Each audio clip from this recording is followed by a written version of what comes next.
국회 과학기술정보방송통신위원회 국정감사에선 공영방송 MBC의 공정성과 방만 경영을 두고 질의가 집중됐습니다. 국민의힘은 MBC를 향해 국민 갈등의 진앙이라며 역겹다고 맹비난했는데 더불어민주당은 초점을 다른 방송사에 두며 엄호에 나섰습니다. 임성재 기자의 보도입니다.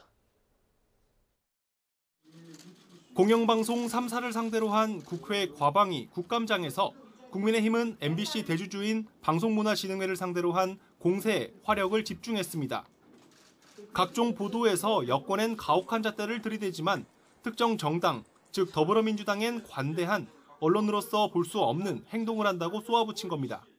MBC를 국민 갈등의 진앙지로 만들어 놓고 5분 넘게 자화자찬을 하시는 걸 제가 듣고 있으니까 솔직히 좀 역겨웠습니다.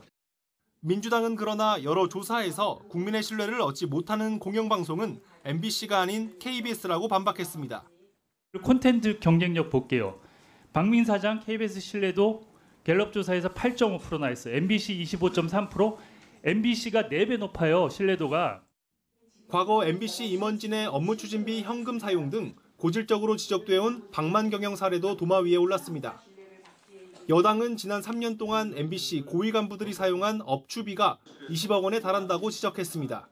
지난 2022년 11월 달에 한 시민단체가 박승재 사장, 최성호 전 사장, MBC 전현직 임직원 상대로 해서 20억 원 현금으로, 카드가 아닙니다. 업무 추진비 썼다 이 고발했거든요.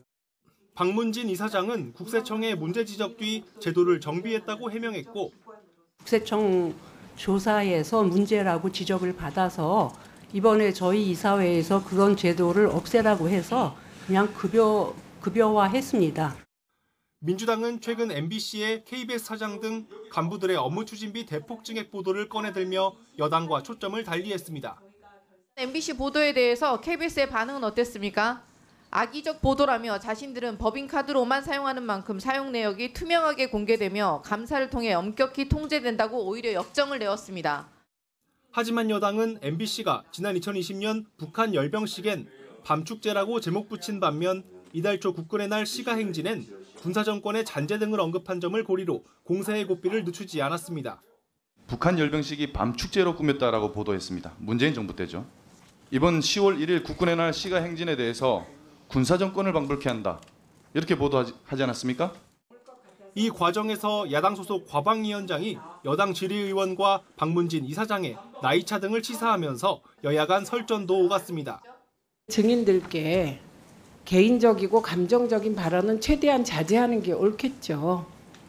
네, 그리고 저는 개인적으로 장유 유서의 정신이 몸에 배어서 솔직히 더 불편했는데, 박문진 이사장은 질의 대상이 된 보도들과 관련해 전체 뉴스를 보고 말씀해달라고 당부했습니다.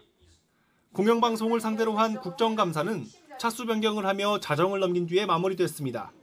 YTN 임성재입니다.